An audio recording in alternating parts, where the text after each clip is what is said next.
la colaboración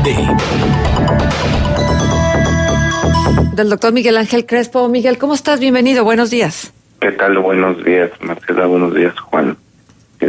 Buenos días a todos sus radioescuchas. Voy a compartirles mi colaboración de hoy. Una revisión a las cifras oficiales de la delincuencia en México nos muestra que entre 1980 y el 2008 hubo una reducción paulatina de la tasa de homicidios por cada 100,000 habitantes que se acompañó de un incremento notable en los delitos patrimoniales y los crímenes contra la salud. Es probable que con esos datos en mano, el expresidente Calderón haya decidido emprender la guerra contra la delincuencia, argumentando, como todavía lo hace, que los gobiernos que precedieron al suyo dejaron a los criminales actuar impunemente. El expresidente basó su combate en el uso extraconstitucional de las Fuerzas Armadas, a las que puso a realizar acciones policiales y de vigilancia en las calles. Lo que sucedió todos lo conocemos. A partir del 2009, la tasa de homicidios por cada 100,000 habitantes comenzó a crecer hasta llegar a los niveles de horror que tenemos en la actualidad, en tanto que los delitos que se pretendía combatir no descendieron, sino todo lo contrario, mantuvieron su tendencia al alza. Como puede apreciarse, la imagen del palo al avispero encaja con bastante facilidad cuando se trata de explicar lo sucedido a partir del sexenio calderonista.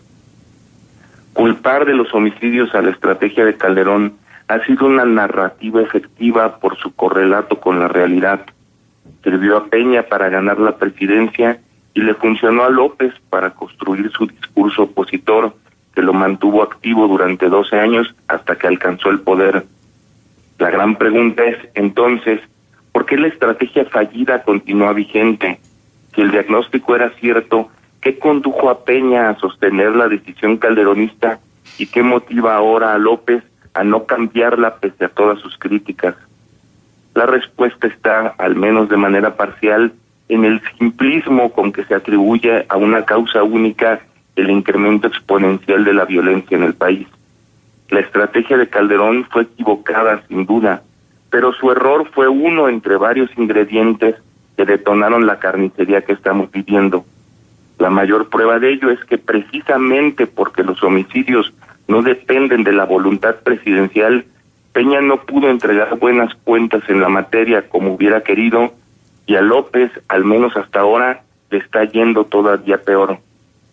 Responsabilizar de las muertes a Calderón y posteriormente a Peña fue para efectos electorales muy efectivo, pero como consta de múltiples maneras, una cosa es cuestionar desde la comodidad de la oposición y otra muy distinta gobernar. A la hora de enfrentar la realidad, tanto Peña como López han tenido que sostener la estrategia forzados por esta y han tenido que sostener porque no hay punto, no hay manera hasta ahora, no hay ninguna otra opción posible.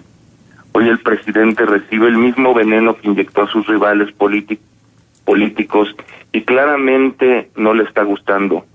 La contabilidad de los muertos de López está corriendo y lo hace de una manera acelerada.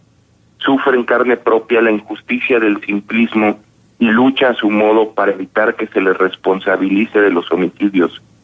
Sostiene y profundiza la estrategia iniciada por Calderón, pero busca infructuosamente la manera de seguir culpando al exmandatario. Está atrapado en la telaraña que él mismo tejió, y su aguijón, es decir, sus agresivas declaraciones del pasado, lo atraviesan una y otra vez. 2 reconocimientos contribuirían a por lo menos bajar un poco los caldeados ánimos, evitando con ello que la violencia salte a otros terrenos. El de Calderón con respecto al fracaso de su estrategia y el de López con relación al juicio simplista que durante 12 años hizo a la gestión de su acérrimo rival. Al hacerlo de paso, todos tendríamos la posibilidad de escapar de esa trampa electorera que ha sido construida con puras verdades a medias. Hasta aquí mi colaboración. Bueno, un tema difícil y más en estos momentos, ¿no? Después de lo de Minatitlán después de pues todo esto que ha venido ocurriendo, donde nos damos cuenta que la inseguridad está presente, las cifras, que aunque el presidente haya dicho en algún momento que él tenía otros números, pues los números son los que son, punto. No es que él tenga unos y la mayoría tengamos otros, es que ahí están, por lo menos la estadística, hasta donde se pueda hacer estadística en este país. Y lo que preocupa ahora mismo, de hecho, es la de 8 columnas del Siglo de Torreón, es lo aventurada de la propuesta de Andrés Manuel López Obrador de que en 6 meses, a partir de ahora, mejoren las condiciones de seguridad en el país. ¿Es factible? ¿Se puede? Yo la verdad es que soy bastante escéptico porque, insisto, tenemos que darnos cuenta que no es la voluntad de un individuo la que determina qué es lo que está ocurriendo en el país. Hay una serie de factores que incluso escapan a las lógicas de la política electoral misma, de la política partidista. Los delincuentes, para dar un ejemplo, no reconocen fronteras, no tienen estas jurisdicciones que sí tiene el Estado para actuar. Para ellos no hay estas lógicas y por lo tanto convierten muy difícil su combate. Me parece que lo aventurado raya más bien en lo mentiroso, en la insistencia de querer sostener unas razones que son por sí mismas insostenibles. Ajá. Dice el presidente que la autoridad ya no es el problema. Y traza 3 líneas de trabajo, o por lo menos fundamenta en 3 ejes lo que podría ser el sustento para afirmar que en 6 meses las condiciones de seguridad van a mejorar.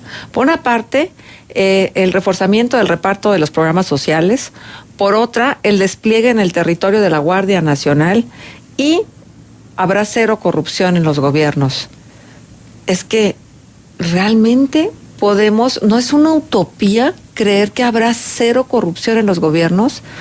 O sea, garantizar que ningún gobierno estatal, que por cierto muchos de ellos no pertenecen a las filas de su partido, gobiernos municipales, realmente podemos esperar esto. Ya de verdad me parece que es tan, como lo dice la de 8 columnas del Siglo de Torreón, tan aventurada esta meta que se ha fijado el presidente, como aventurada fue la meta que se fijó de que en 3 años, y hemos platicado la mañana de hoy de los sistemas de salud que están colapsados, tendremos salud como los países nórdicos, por ejemplo. Sí, a mí me parece que se parte de diagnósticos que no son correctos. Está más que probado de muchas maneras que los crímenes contra la salud, los importantes, los que causan los mayores daños, no tienen que ver con la condición económica de los delincuentes, que muchos de los grandes delincuentes que manejan el narcotráfico no son personas que están esperando que les llegue el programa social para que dejen de actuar. Me parece que quieren dejar de reconocer ciertas realidades que están allí, y el problema es que la realidad es muy necia. Entonces, claro, por supuesto que uno quisiera que el país se arreglara mágicamente y que las cosas empezaran a funcionar bien, pero simplemente hay que ver que la violencia no solamente ha crecido en México. Esa es una de las cosas que no acostumbramos decir que en realidad el mundo se ha vuelto más violento y que principalmente nuestra región, América Latina, se ha vuelto sensiblemente más violenta, y que no tiene que ver necesariamente con cómo está distribuida la riqueza de esa violencia, porque muchos de los crímenes, insisto, requieren de una gran cantidad de recursos para cometerse. La compra inmensa de armas que hay, de armas de manera ilegal, requieren de mucho dinero para poder funcionar.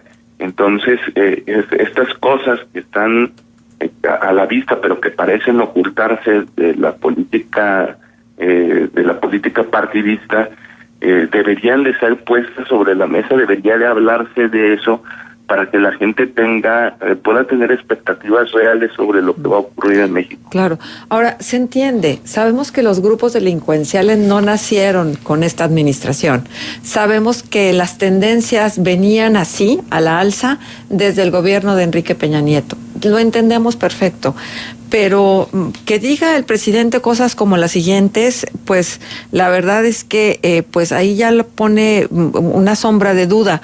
Llegamos para transformar, dice el presidente, y ofrecemos disculpas por las molestias que ocasiona nuestro comportamiento, pero llevamos prisa para transformar a México.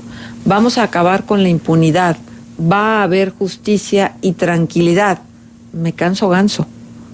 Bueno. Entonces, pues es lo que todos quisiéramos, y seguramente el presidente sabe lo que nosotros queremos oír. El presidente es una persona que tiene la sensibilidad de empatar con el pueblo y saber exactamente qué es lo que queremos escuchar. Y él nos dice lo que queremos escuchar, pero entre lo que nos dice y lo que se hace hay un trecho muy grande. Claro, aquí el asunto es hasta cuándo va a aguantar el discurso sin correlato con lo real.